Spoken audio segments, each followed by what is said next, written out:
Assalamualaikum warahmatullahi wabarakatuh. Waalaikumsalam warahmatullahi wabarakatuh. Alhamdulillahirabbil alamin. Wassalatu wassalamu ala asyrafil anbiya'i wal mursalin wa ala alihi wa ashabihi Rasulillah ajma'in.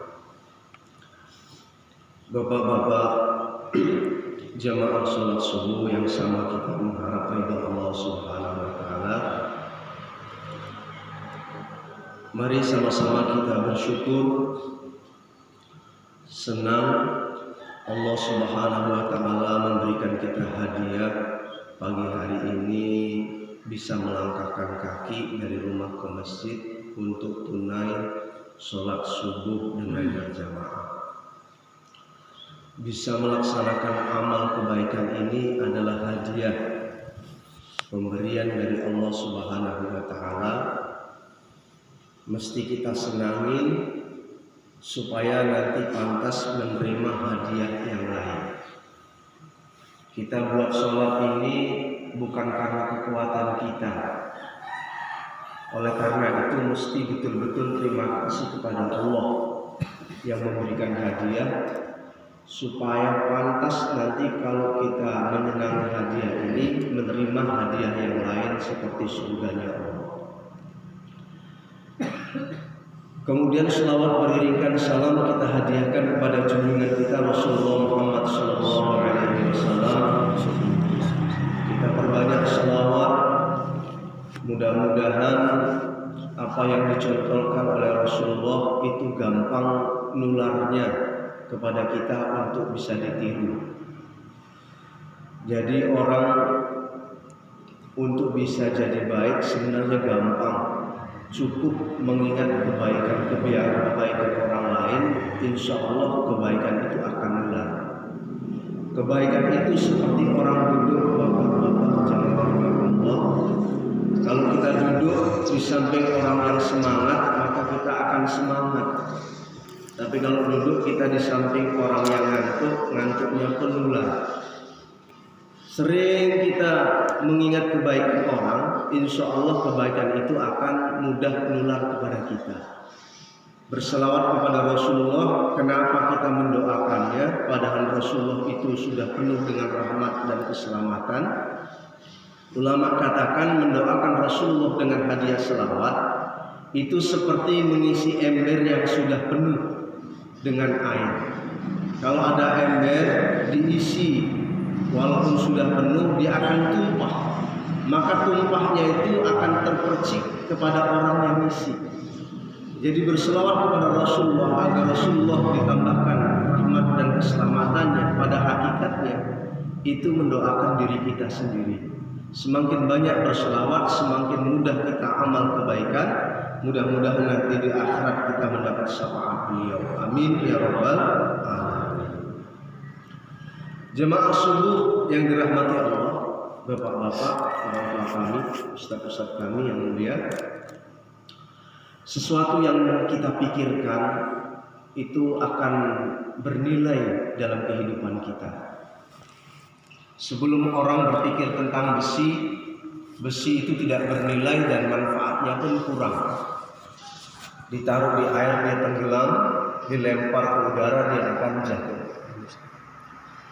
Tapi setelah orang berpikir tentang besi, besi diolah jadi kapal, di air bisa terapung. Besi diolah jadi pesawat terbang, maka di udara pun bisa dia terbang. Sebelum sesuatu itu dipikirkan, nilainya murah, manfaatnya sedikit. Begitu juga dengan agama. Sebelum kita memikirkan agama ini, maka agama di hadapan kehidupan kita ikut terasa murah dan nilainya pun nggak ada. Tapi kalau kita mau memikirkan agama ini, maka insya Allah agama ini di hadapan kita akan terasa tinggi. Dan nanti insya Allah manfaatnya di dunia sampai kepada akhirat. Sebelum orang berpikir tentang agama ini, jangankan istilahnya tidak sholat berjamaah, meninggalkan sholat pun tidak merasa berdosa. Tapi kalau kita sudah memikirkan betapa tingginya agama ini, jangankan istilahnya sholat nggak berjamaah, sholat berjamaah pun kadang-kadang kita ini istilahnya memikirkan bagaimana cara kita sholat berjamaah dengan khusyuk dan khudu'. Oleh karena itu, mestilah dalam hidup ini kita memikirkan agama ini supaya agama ini bernilai, supaya agama ini bisa membawa manfaat dalam kehidupan di dunia sampai kepada akhirat. Memang apa yang hari ini kita lakukan bapak-bapak, apa-apa yang kita lakukan dalam urusan agama ini, pahala serta ganjaran itu belum dinampakkan Allah. Semua masih gaib. Tetapi yakinlah, yang gaib hari ini nanti akan dizahirkan Allah.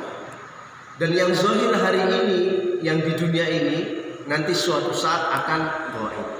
Yang jelas, ad-dunya darul amal la jazaa, wal akhirah darul jazaa la amal. Dunia ini tempat kita buat amal, bukan tempat pembalasan. Dan di akhirat nanti adalah tempat pembalasan, bukan tempat buat amal. Jadi dunia ini tempat yang bebas. Buat amal kebaikan pun belum diganjar di dunia ini. Buat amal keburukan pun belum dibalas di dunia ini. Satu orang yang kerjanya itu berzina setiap hari, Allah nggak balas di dunia ini. Setelah berzina itunya putus, enggak, masih bisa dipakai di sini. Atau orang yang istilahnya beramal terus, kemudian amalnya itu dibalas di sini, enggak. Misalnya satu orang kalau dia ikut fardu kifayah, Rasulullah janjikan itu akan dikasih satu gunung pahalanya sebesar gunung emas untuk satu fardu kifayah sholat jenazah saja. Kalau seandainya setiap orang yang sholat dikasih satu gunung emas itu ditaruh di dunia ini, berkali-kali sholat jenazah, naruhnya di mana? Nggak cukup. Maka berbuat baik kita nggak diganjar di dunia ini, dan berbuat buruk pun belum dibalas di dunia ini. Yang ada kalau kita buat baik ataupun buruk, ulama katakan ada namanya rihul qabul. Rihul qabul itu cicipian. Kalau kita masak nasi atau masak sayur, ya kan? Itu sayur itu sebelum kita makan, biasanya kita cicipi, enak atau enggak, kurangnya apa. Itu mencicipi sayur, itu namanya belum makan. Makannya nanti kalau sudah matang. Begitu juga kalau kita berbuat amal baik ataupun buruk, kok itu ada semacam rihul qabul, bahwa ada tanda-tanda bahwa amal itu diterima kalau kita buat baik, dicicipi sesuatu yang enak. Misal orang buat sedekah, maka orang buat sedekah ini orang Islam ataupun tidak orang Islam, kalau dia mau buat sedekah, maka Allah Subhanahu wa taala akan hindarkan dia dari mana? Bala bencana. As-shadaqatu tatfa'ul bala. Ada orang sedekah, baik dia Islam atau tidak Islam, maka Allah kasih rihul qabul. Dia terhindar dari bala bencana. Jangankan kita manusia, binatang pun kalau yang suka sedekah biasanya aman. Ayam, ya kan, sudah ditangkap, ayam kampung, ditengok kok masih ada telurnya, maka dilepaskan. Oh, senang dia. Oh rasido, ketok gitu kan, lari-lari ke sana ke sini gitu kan. Karena kalau dia masih mengeluarkan telurnya, masih memberikan sesuatu yang bermanfaat, biasanya terlepas daripada yang namanya bala bencana. Makanya kalau ada orang Cina kafir, dia suka bersedekah, kadang-kadang aman-aman. Orang jahat kadang-kadang begitu kan, tapi suka memberi. Senang aja orang sama dia pada akhirnya. Itu rihul qabul. Ada orang baik sama orang tuanya, sudah janji Allah bahwa orang baik sama orang tuanya, baik dia orang Islam ataupun orang non-Islam, dia akan menerima kehidupan yang enak di dunia. Makanya kita rugi kalau hari ini nggak tahu kunci hidup enaknya di dunia. salah satu kunci enak hidupnya di dunia bahkan sampai akhirat buat orang beriman itu dia itu mesti buat baik sama orang tuanya. Karena adanya kita di dunia ini sebabnya ada orang tua. Kalau orang mau istilahnya menuju Allah, ke orang tuanya ini disakitin, dia gak akan dapat ridhonya Allah. Ridhollah fi ridhol walidain. Jadi orang tua ini jalan untuk menuju ridhonya Allah. Yang namanya jalan untuk menuju satu tujuan, kadang enak, kadang gak enak. Enak gak enak ya dilalui. Hati-hati supaya sampai kepada tujuan. Kita yang punya orang tuanya sudah tua sekali. Kadang dengan ketuaan, keuzuran mereka mesti sabar. Jangan sampai kita istilahnya orang tua ini kita menghadapinya gak sabar. Sehingga marahnya mereka menjadi murkanya Allah dalam kehidupan kita. Dan mesti kita paham bahwa hari ini pun suatu saat kita nanti akan menjadi orang tua dari anak-anak kita. Hari ini kita mungkin menjadi kawan anak kita yang sudah dewasa, tapi semakin beriring dengan tuanya kita, suatu saat sifatnya menjadi anak-anak daripada anak kita hari ini. Kalau kita besarkan anak kita hari ini dengan kekasaran, jangan silap nanti waktu tua kita dikasari. Makanya anak itu tanaman. Tanami dia dengan lemah lembut, insya Allah kita akan dikasihi waktu kita tua oleh anak-anak kita. Inilah jamaah rahimakumullah. Kalau kita berbuat baik dan kok dari perbuatan baik itu ada sesuatu yang kita rasakan enak, itu belum ganjaran tapi masih rihul qabul. Istilahnya kalau masak mencicipi. Mencicipi itu belum makan, tapi nanti makan setelah matang. Kita berbuat baik pada orang tua, enak hidupnya, itu masih mencicipi makannya nanti. Begitu juga kalau durhaka kepada orang tua, biasanya cash. Dan cashnya hukuman Allah nggak enak hidup di dunia ini, itu belum daripada balasan, masih mencicipi. Nanti di akhirat lebih dahsyat daripada apa yang hari ini kita rasakan.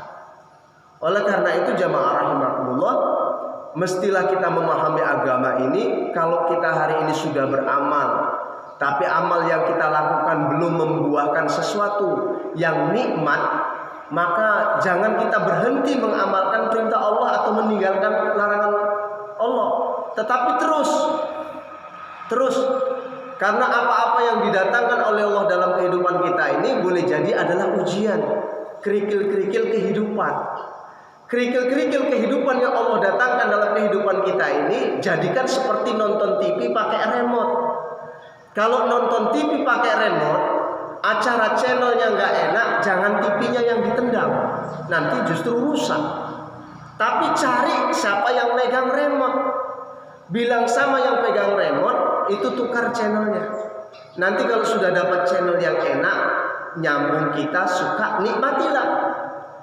Kalau hari ini sudah beramal kebaikan, sholat sudah dijaga, tapi kehidupannya masih nggak enak, jangan putar kepala bagaimana supaya hidup enak. Tapi cari yang memegang remote kehidupan kita. Siapa yang mengatur remote kehidupan kita? Allah. Minta sama Allah, ya Allah hidupku sekarang ini nggak enak. Minta sama Allah supaya ganti menjadi kehidupan yang enak. Yamhullahu ma yasha wa yuthbit wa indahu umul kitab. Apa-apa yang Allah takdirkan ini bisa berubah kalau yang berubah Allah. Maka caranya gimana? Ad-du'a la yaruddul qada illa bid-du'a. Ketentuan Allah itu tidak akan berubah kecuali dengan doa-doa. Minta sama Allah, buat proposal dengan amal-amal. Siap subuh seperti ini yasinan, doa. Siapa yang baca yasin di pagi hari maka hajat-hajatnya akan ditunaikan Allah. Itu dibuat sebagai proposal. Antara adzan dan qomat subuh, jangan lupa kita baca tasbihnya makhluk. Subhanallah bihamdihi, subhanallahil azim, subhanallah bihamdihi, subhanallahil azim. Kalau sempat tambah sampai istighfar 100 kali. Sahabat datang kepada Rasulullah bahwa dunia telah menjauhi dia, kata dia. semakin istilahnya dicari, semakin banyak utang. Maka Rasulullah, bagaimana hubunganmu dengan zikirnya pada makhluk? Apa itu? Subhanallah wa bihamdihi, subhanallahul azim, kemudian diikuti dengan istighfar 100 kali antara adzan dan qomat subuh, maka dunia akan mengejar kamu. Ini proposal, Pak. Proposal yang kita ajukan, bertawasul dengan amal agar Allah Subhanahu wa taala memberikan kita kehidupan yang enak. Jadi kalau kita istilahnya kehidupan kita nggak enak, jangan kita susah. Pasti ada amalan yang tidak nyambung hati kita dengan Allah. Kalau kamu lagi naik motor kamu bannya kempes, jangan pusing mikiri ban itu kempes. Tapi bawa ke tukang tambal segera, sehingga nanti bisa dinaikin lagi. Kalau kamu istilahnya bau badan, orang Jawa bilang bau bacing, bau nggak enak badanmu, jangan susah mikirin badanmu itu nggak enak baunya, tapi segera mandi. Nanti kalau sudah mandi baunya hilang, wangi, seger kembali, enak hidupmu. Kalau hidupmu merasakan hari ini nggak enak, fafiru ilallah, kejar Allah. Nanti kalau sudah dikejar, banyak taubat, istighfar, maka nanti akan hati dilapangkan Allah. Hidup ini akan terasa enak. Kalau sudah enak, nikmatin. Karena semua kita ini undangan dari Allah Subhanahu wa taala. Datang ke muka bumi ini nggak pernah pesan wajah kita seperti apa, tempat tinggalnya di mana. Semua kita ini adalah undangan. Dan seperti orang diundang, kita diundang kenduri sama tetangga kita. Pernah kita diundang walimah ke tetangga kita. Yang penting datang. Jangan sambil datang sambil mikirin apa berkatnya nanti. Nanti susah. Di dunia ini kita semua undangan Allah. Jangan pikirkan bagaimana rezekinya Allah kasih. Wa fis sama'i rizqukum. Rezeki kita ini semua sudah ditentukan Allah di langit. Nggak akan mati meninggalkan dunia ini sebelum 100% rezeki yang ditetapkan Allah sudah kita nikmati. Lalu kenapa kita disuruh usaha? Lalu kenapa kita disuruh doa? Usaha, doa itu perintah Allah. Orang yang bisa melaksanakan perintah Allah itu sama dengan mendapat hadiah dari Allah. Nanti kalau dia senang dengan hadiah itu, nanti Allah kasih sesuatu yang lebih layak, sesuatu yang lebih enak daripada apa yang sudah dia kerjakan. Orang sholat itu bukan cari surga. Sholat itu punya Allah, surga itu punya Allah. Kalau kita istilahnya dikasih sholat ini kok senang ngerjakannya, dijaga, nanti Allah kasih nikmat yang lain. Surga dikasihkan, yang lain dikasihkan. Yang penting disenengin. Makanya orang yang bisa buat taat kepada Allah ini, ya jangan sombong. Karena salah satu di antaranya orang sombong itu ziyadatu ta'ah, bertambah ketaatan. Orang taat itu ya anugerah dari Allah. Makanya semakin taat itu mesti semakin tawadu. Apa itu sombong? Man yahsabu annahu khairun min khalqillah fa huwal mutakabbir. Orang sombong itu orang yang merasa dirinya lebih baik daripada makhluk Allah yang lain, fa huwal mutakabbir. Dia itu sombong. Merasa guru lebih baik merasa daripada muridnya, suami merasa lebih baik daripada istrinya, suami istri merasa lebih baik daripada anaknya. Orang-orang seperti ini la yadkhulul jannah man kana fi qalbihi mithqala dzarratin minal kibr. Enggak akan masuk surga kalau di dalam hati kita itu ada sebesar biji jarah daripada kesombongan. Itu yang datang ke masjid itu orang-orang pauk, enggak pernah ngaji dari warungnya itu tak malah didengarin. Sombong, Pak. Ataupun kita yang bicara, itu yang mendengar guru sombong.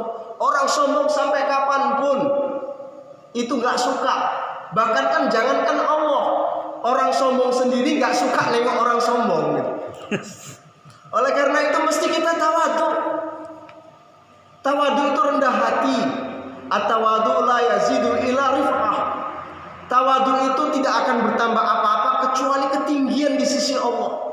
Semakin kita tawadu, semakin Allah suka. Jangankan Allah, manusia pun suka. Semakin Allah suka, maka insya Allah apa-apa yang kita suka akan Allah berikan. Man wajadallah wajada kulla syai'. Siapa yang menemukan kesukaan Allah, Allah akan memberikan apa yang menjadi kesukaan kita. Maka tawadhu kita kepada Allah. Maka ini perlu agama kita pikirkan. Bagaimana hari-hari kita mikirkan agama sehingga Allah Subhanahu wa taala berikan kekuatan untuk mengamalkan apa yang diperintah, dari dari bangun tidur kemudian sampai tidur kembali. Sehingga kalau amal-amal ini dihadiahkan Allah, mesti kita berterima kasih kepada Allah, baca alhamdulillah sebanyak-banyaknya. Karena kita bagaimanapun seperti gelas saja Pak, gelas yang kosong. Kalau ada yang gelas kosong kemudian ada yang mengisikan air ke dalam gelas itu, maka jawaban kita kalau ditanya terima kasih sama gelasnya atau terima kasih sama yang mengisikan, jawabnya pasti kita bilang terima kasih sama yang mengisikan. Jadi kita ini seperti gelas kosong. Kalau hari ini kita bisa buat amal sholat, itu karena dikasih hadiah sama Allah untuk bisa. Maka yang berterima kasih bukan sama sholatnya, tapi terima kasih sama Allah yang ngasih kita bisa buat sholat. Sehingga kalau kita terima kasih itu senang, ceritanya senang, hari-hari itu semakin hari semakin terbuka hati. Kalau sudah terbuka hati, nggak tertutup, maka selama kita hidup di dunia, apapun yang Allah datangkan, jangankan yang enak, yang nggak enak pun kita senang. Tapi kalau tertutup kayak botol, tertutup dimasukkan dalam air, walaupun bertahun-tahun dia dalam air itu, airnya nggak bisa masuk. Begitu hati, bertahun-tahun kita hidup di dunia, kalau nggak terbuka, kafir itu tertutup, kufur akan nikmat, tertutup hati. Maka bertahun-tahun pula kita nggak merasakan nikmatnya Allah. Jangankan yang enak, yang nggak enak pun tetap susah. Makanya kalau hari-hari kita buat pikir dengan agama ini, ternyata apa semua yang didatangkan Allah itu nikmat kalau hati terbuka. Jangankan yang enak, yang nggak enak pun itu nikmat. Kalau yang enak nambahin kita menjadi orang syukur, kalau yang nggak enak nambahin kita menjadi orang sabar. Syukur dan sabar Allah suka, ganjarnya surganya Allah Subhanahu wa taala. Maka yuk dimanapun kapanpun kita berada, kita berpikir bagaimana agama itu bisa wujud dalam diri kita, keluarga kita dan masyarakat kita. Sehingga kalau kita ini membawa sunnah di antara sunnah Rasul, namanya sunnah sariro. Sunnah itu ada 3, ada suro, ada siro, ada sariro. Suro itu bentuk Rasulullah. Kalau bentuk ini payah ditiru karena itu rezeki dari Allah, kan gitu. Misalnya bagaimana bentuk tubuh Rasulullah itu kan, itu payah ditiru karena istilahnya itu sudah rezeki dari Allah. Tentunya kita orang Indonesia dengan orang Arab beda bentuknya. Tetapi sirah Rasulullah itu yang bisa ditengok, dicontoh. Seperti bagaimana makannya, bagaimana pakai pakaiannya, bagaimana pakai sorbannya, bagaimana istilahnya. Nah itu dicontoh. Sehingga kalau orang ketemu dengan orang, kita tahu oh ini orang Islam dari bentuk amalannya. Hari ini kita payah Pak membedakan orang Islam dengan non Islam kalau kita nggak kenal. Sebab kadang-kadang melihatnya itu sama-sama. Dari pakaiannya kadang nggak berbeda, dari ucapannya pun hampir sama. Sehingga kalau seperti ini keadaan orang Islam, jangankan orang lain masuk Islam, orang Islam pun akan banyak murtad. Maka kerja hari ini kita, kenapa datangi orang Islam? Karena orang Islam sekarang ini ibarat punya rumah, tapi rumahnya itu masih bocor di mana-mana.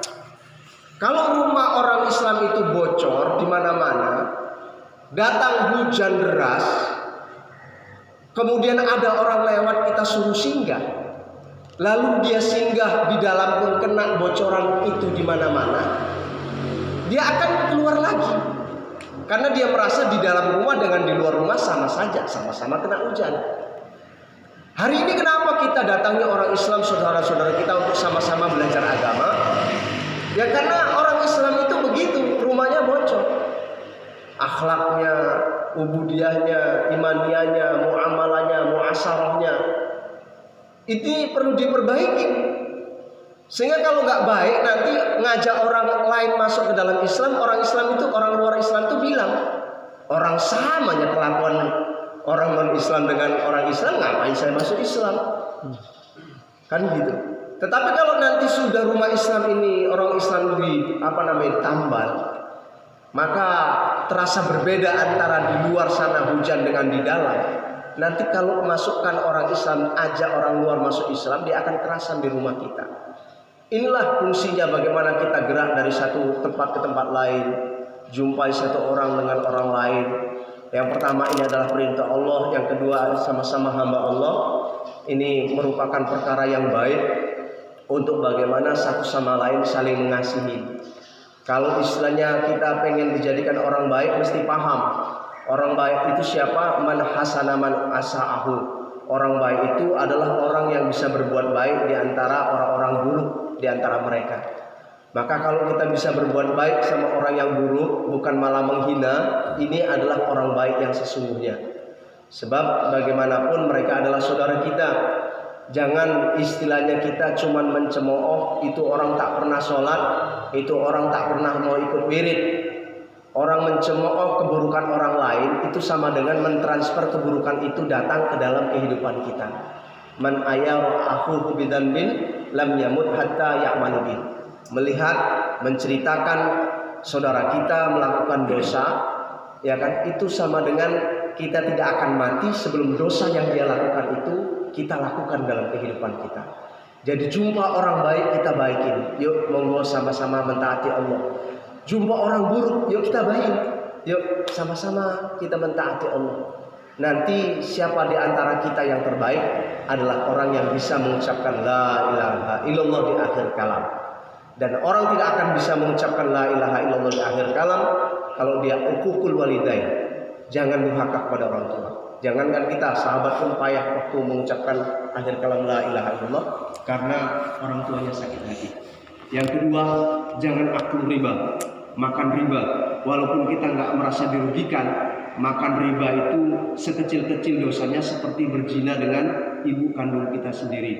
Makan riba mengakibatkan akhir kalam kita nggak bisa ucap la ilaha illallah. Yang ketiga, jangan zulmul ibad, menzolimin orang lain, memfitnah, menggibah, mengambil apa yang bukan hak kita dari dia. Ini membuat kita tidak bisa ucap la ilaha illallah. Kemudian tasrabul khamar, meminum narkoba, mengkonsumsi narkoba, roksul khabais, ya, induknya keburukan. Makanya jauhin diri kita, keluarga kita, ajak mereka sama-sama taat kepada Allah sehingga bisa ucap la ilaha illallah. Dan terakhir, jauhi mubtadi. Apa itu mubtadi? Orang yang mengada-ada, buat bid'ah sehingga apa yang tidak dicontohkan oleh Rasulullah kita buat. Maka perkara-perkara ini perlu kita pikirkan sehingga hari-hari kita bisa mendapat kebahagiaan. Alhamdulillah, bapak-bapak, orang tua kami, ustaz-ustaz kami yang mulia, hari ini